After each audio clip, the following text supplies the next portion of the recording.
Hello, everybody, and welcome back to another episode of Have a Knife Day. Today, I'm going to review several patterns that have been put out by Rough Rider that are what I would call non-traditional patterns in a traditional knife world. These are patterns that you just don't see from too many other companies.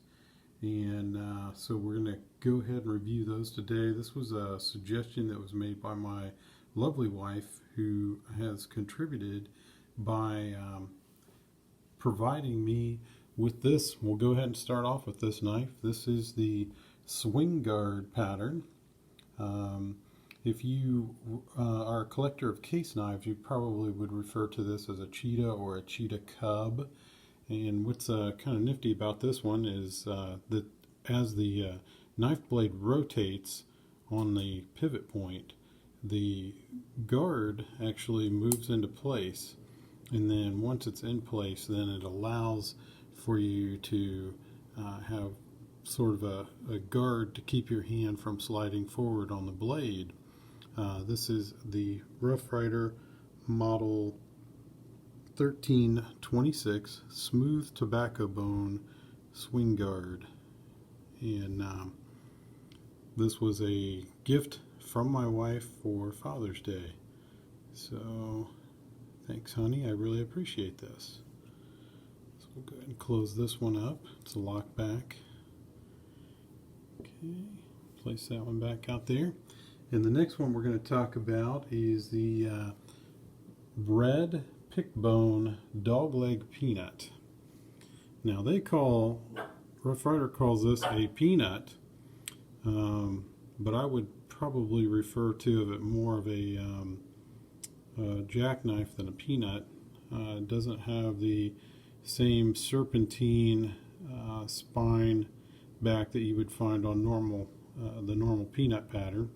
And the blade shape is on a peanut is typically a clip blade, and this is more of a spear, almost a pin blade. It's got the reverse frost etching, again the red pickbone side covers, half stops. It's got the secondary pin blade. This is kind of a nifty pattern. I've not seen this in any other knife company, any kind of configuration. I did have a couple of drawbacks with it. I don't know if you can notice this if we look closely, but you see where the side covers meet the scales is not exactly even across here. And it was a little more even on the end cap side rather than on the bolster side. But on the bolster side, boy, it was noticeably different when I looked at the spine. But however, the side covers, all the parts were put together well. I didn't have any gapping. There was a slight gap on the one end, and this pin that was on the pile side towards the bolster was a little bit proud. But other than that, I was pretty pleased with this knife, and I thought it was interesting. I like the blade shape, and it's very unusual. Next, we're going to move on to the model 1547, and this is your buckshot bone teardrop jack pattern. I have done a video specifically on this knife. Very, very impressed with the overall quality, fit, finish of this. It's just out of the box, it was phenomenal. Can't say enough good about this. It had really good half stops, very, very good, half stop, and then a very positive lock up at full extension. Just a really, really good quality knife. The only other company I've seen that makes a pattern close to this is GEC makes their, I believe it's their model 85, which is it's a nice, very nice pattern. I'd love to get my hands on one at some point in time. So the next knife that I'd like to move on to is the model 1661, and this is the black cherry bone dogleg mini canoe.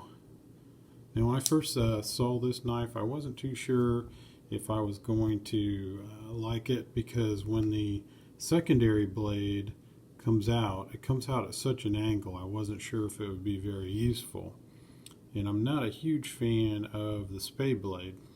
However, after getting this knife and carrying it for a couple of days, I did find it to be a lot better in usefulness than I had anticipated it would be, and it is pretty cool. They're one of the Rough Rider's one of the few companies right now that are making traditional slip joint patterns with locking blades, and this is one of those. The master blade does lock, and there's a back lock for releasing it. It does make it a little bit of a wider knife in the pocket, but I'll take that trade-off for the safety factor. It's a pretty good knife, pretty good to carry.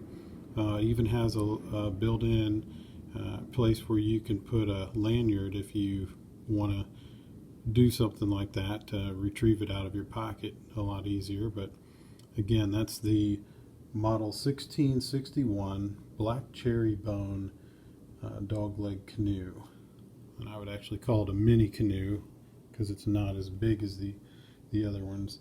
So next, I'm going to say we're going to go to the model 1741. This is the classic carbon swayback whittler. They call it a swayback. I would typically probably refer to this as a split back whittler.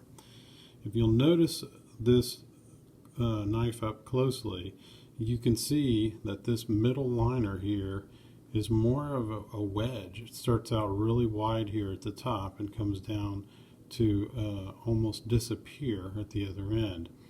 Now, what this is designed for is on the end where the small blades were to come out, the secondary blades, which are actually both pin blades, they rotate individually on a single back spring.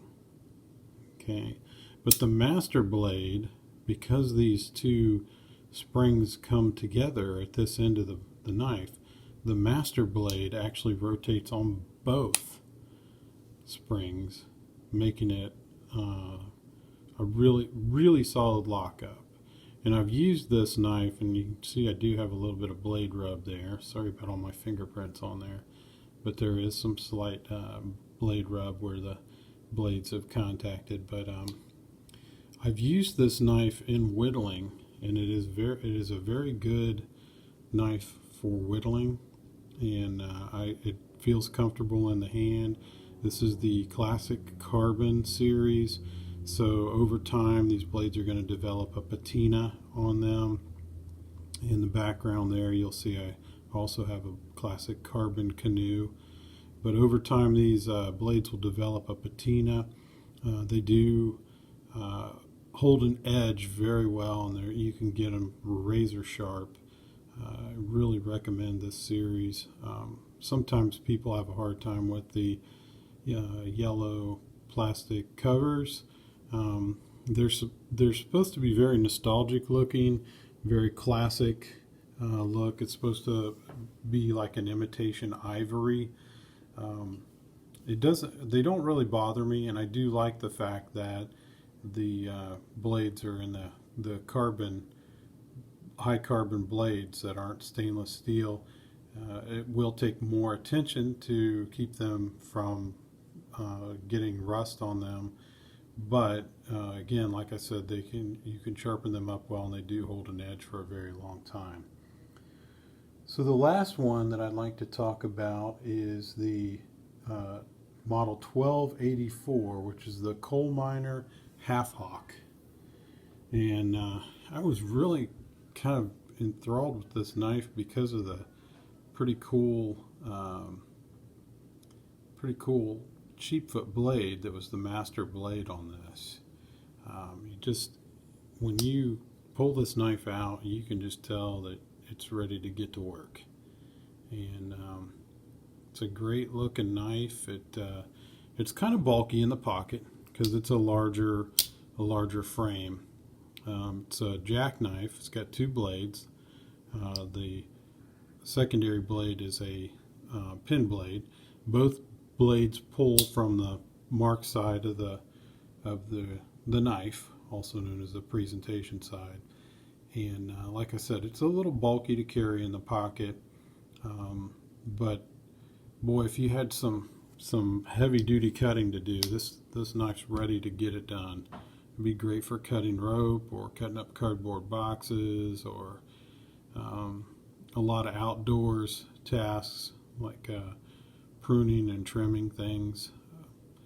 But yeah, I haven't seen this particular pattern at all with any other company, and it may be just an old pattern that was revised by the Rough Rider brand for Smoky Mountain Knife Works. But it's a great pattern. It's a great pattern to have. So I've really appreciated the fact that Smoky Mountain Knife Works, in conjunction with Rough Rider Brands, has put together a nice grouping of patterns that are non run of the mill, if you will. I like the some of these knives have come out. These traditional knives have come out with locking blades. You know, I always feel like it's a good idea to be as safe as possible, especially if you're introducing a youngster to knife appreciation, knife collecting, and using a knife. It's kind of nice to have the main blade on the knife lock in place, so that it's not closing up on you if you're trying to do some hard work with the knife. But I hope you've enjoyed this video of these knives that are not your traditional pattern knives that are being offered by Rough Rider. And if you don't have any of these, I suggest that you go out and put your hands on them. I think you'll be as impressed as I have been. This has been Have a Knife Day. Thanks for tuning in.